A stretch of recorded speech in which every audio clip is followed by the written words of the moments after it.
Hola, buenas tardes, buenas noches, buenos días, donde quiera que se encuentren.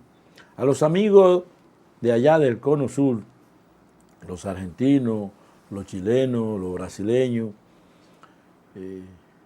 mi abrazo, mi cariño de siempre por el apoyo incondicional que nos han brindado en su programa. También los que están allá arriba, los canadienses y los norteamericanos, y los mexicanos y centroamericanos que nos siguen por las diferentes vías que están en contacto con su programa Ozono y Salud.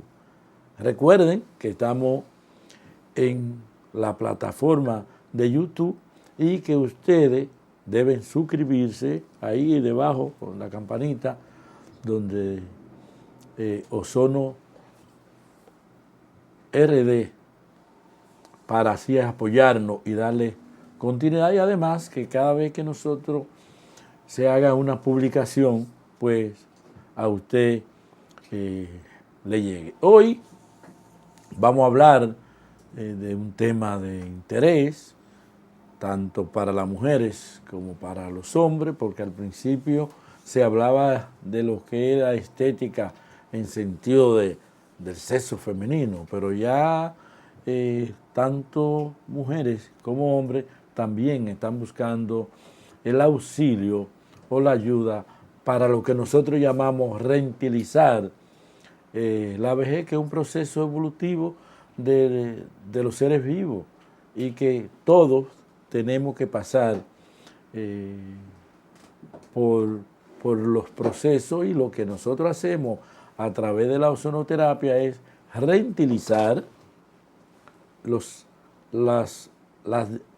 trastornos que puede producir, los daños que pueden producir los años, y además en este clima que nosotros vivimos, pues también ese clima va a contribuir a que los efectos de los años y el medio ambiente se manifieste en nuestra anatomía. Hoy vamos a hablar sobre la estética y la ozonoterapia. Para hablar de estética y ozonoterapia siempre es recomendable hablar sobre qué es el ozono. El ozono es un gas natural cuya molécula está formada por 3 átomos de oxígeno.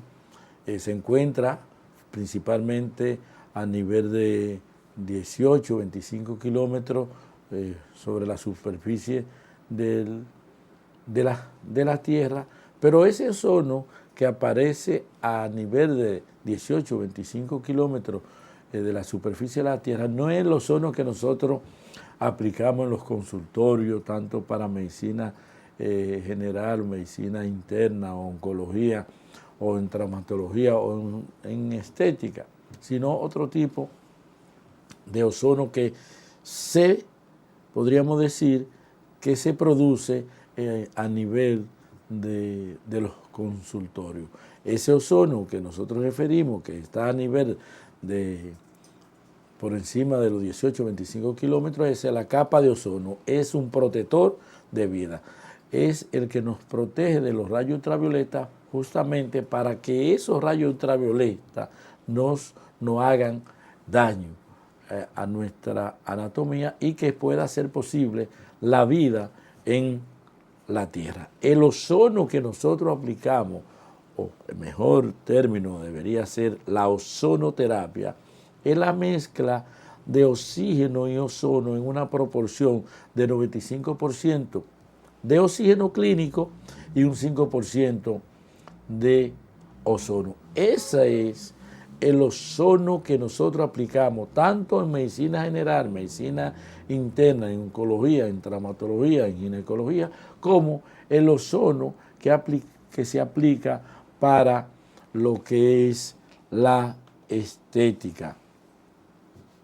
El ozono es una terapia natural, como decíamos, que consiste en la combinación, o la ozonoterapia, la combinación de un 95% de ese oxígeno que ustedes conocen cuando las mujeres están embarazadas, se le pone un bigotico de oxígeno, o cuando el individuo tiene dificultad respiratoria, se le aplica ese oxígeno combinado con ozono, entonces hablamos de ozonoterapia. ¿Cuáles son las condiciones que se necesitan para producir esa mezcla de oxígeno y ozono? Se necesita una fuente de energía eléctrica, un generador de oxígeno y un generador de ozono. Cuando mezclamos esas tres cosas, es decir, la energía eléctrica, el oxígeno y el ozono, al final, a la salida de ese equipo, nosotros vamos a tener lo que es el gas que se puede aplicar para la ozonoterapia. En la estética nosotros podríamos hablar un sinnúmero de entidades que nosotros podríamos utilizar la ozonoterapia, es decir, en lo que concierne la belleza y la salud. Estamos hablando de varices, estamos hablando de celulitis o la famosa lipodistrofia localizada, estamos hablando de ANEC, estamos hablando de las famosas líneas de depresiones, que son las más preocupantes tanto en las mujeres como en los hombres. Esa línea de presión que se produce alrededor de la boca, alrededor de la nariz, alrededor de los ojos y en la parte anterior de las orejas. Y por supuesto, no podíamos dejar de mencionar esas líneas de presión que se produce en el cuello y en la parte anterior, en la parte superior del tórax y por supuesto las manos y el codo. Son los lugares más vulnerables que nosotros podríamos aplicar la ozonoterapia en estética. Las famosas varices, que son la dilatación venosa, que se caracterizan por la incapacidad de establecer un retorno eficaz de la sangre al corazón. Las habituales son fundamentalmente, se puede presentar en los miembros inferiores, en la parte edital de los miembros inferiores, la vamos a encontrar, y podríamos utilizarla en un sinnúmero de entidades, el ozono. ¿Por qué podríamos utilizar el ozono en la estética? Fundamentalmente, el ozono es un oxigenante. Vamos a tener una disponibilidad de oxígeno a nivel local y sistémico de 3 moléculas de oxígeno. Es un revitalizador celular, modula el sistema inmunológico, es un antioxidante, por supuesto, es un regenerador y además de que es un analgésico y un antiinflamatorio. Esas son las indicaciones por qué nosotros podemos utilizar el ozono en medicina estética. Vamos a ir a una pausa y regresamos.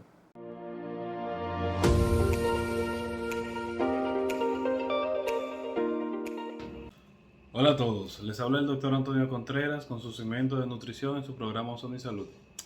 Hoy estaremos hablando de la nutrición en los pacientes con pie diabético.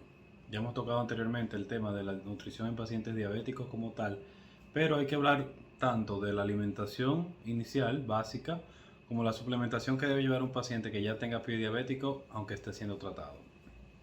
Es importante saber que el pie diabético es una complicación única y exclusivamente de los pacientes diabéticos. Si usted tiene una úlcera en las piernas, los pies, los tobillos, en esa área ya del tobillo hacia abajo, y no es diabético, no se puede considerar pie diabético, sino una úlcera, y ya la causa habría que ver si es por insuficiencia vascular o cualquiera de las otras causas que la pueda producir, pero quiero dejar dicho que es una complicación, es una enfermedad o un padecimiento que es exclusivo de las pacientes con diabetes. Habiendo dicho eso, ya sabemos que los pacientes con diabetes manejan niveles altos de azúcar en sangre si no está controlada, que en la mayoría de los pacientes con pie diabético el azúcar no está controlada. Esos niveles tan altos de azúcar se van a traducir como una incapacidad del cuerpo de irrigar, de que la sangre llegue a su lugar de ocupación, hacia donde debe estar, hacia donde debe trabajar, y por consiguiente, si un paciente diabético se lacera, se da un golpe, corta su piel en la parte más distal del cuerpo, que es la parte que está más lejos del corazón, que son los pies, entonces esa herida se va a complicar, no se va a poder cicatrizar, principalmente porque la sangre no va a llegar de manera correcta.